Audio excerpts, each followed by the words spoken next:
This is the Autel relearn procedure on a 2018 Toyota Highlander OBD-II copying. So find the little plug that's under your front driver dash. That's right here. You can see there's a white plug. Make sure it's in. And then the other side, it's got this old fax printer input that we've used years ago. But it goes right in. I'm just going to screw one side. Turn on your device. Let's see here. I'm going to go to advanced mode.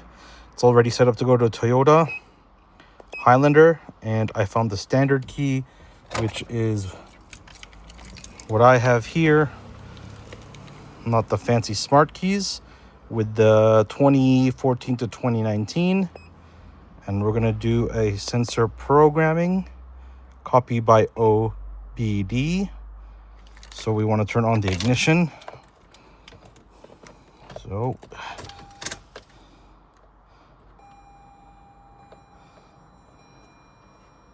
continue.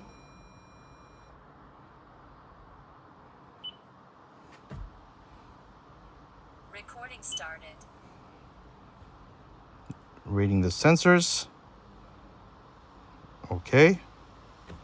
So we're going to copy all of these sensors.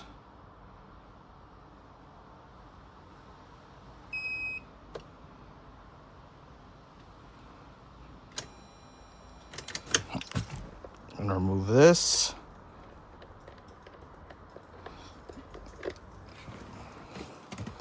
I'm going to bring it to the wheel. It's already installed. And it's right over here. Yes. Left front. Copy.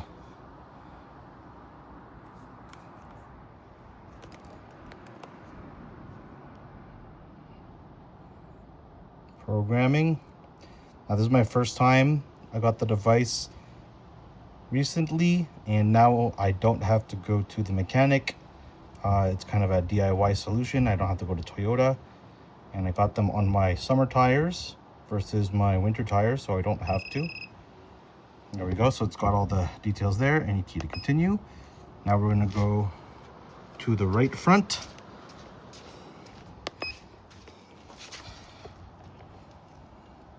Yes.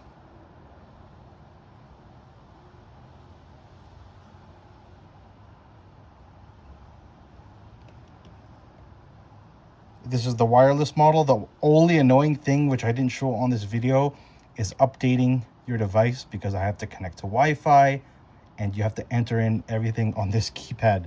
So imagine writing your password and Wi-Fi on this. That took forever.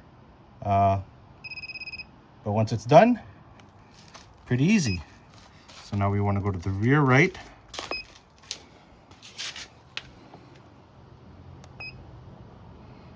This seems pretty straightforward right now. Again, this is my first time doing this. I had the tire and wheel and sensor installed, but I hadn't programmed it because I didn't have the vehicle on hand. So this is why I'm doing it myself. Now I can do all 4 vehicles that are in my family for the price of this device, which is up to you to decide whether it's worth your time. So there you go. That one's all good. Now we're going to go to the left rear. I don't have one on my spare, so we don't have to worry about the spare one. Copy. The nice thing about this device is it's a color screen, and most of the instructions are available on device. So I was just reading through it and it told me how to program this. Now, if I ever have any issues, I can also diagnose which sensor has a problem. So if you ever see that flat tire on your dash, you can use this to check it out and diagnose yourself. For someone that likes gadgets, these are great. And that's it.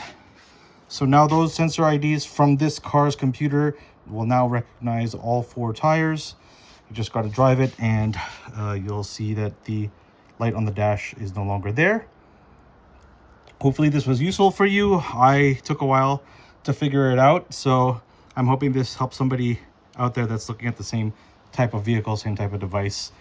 And if you like these kind of reviews, I have other reviews for DIYers, gadgets, and home stuff. Consider following my channel. Thank you for your time.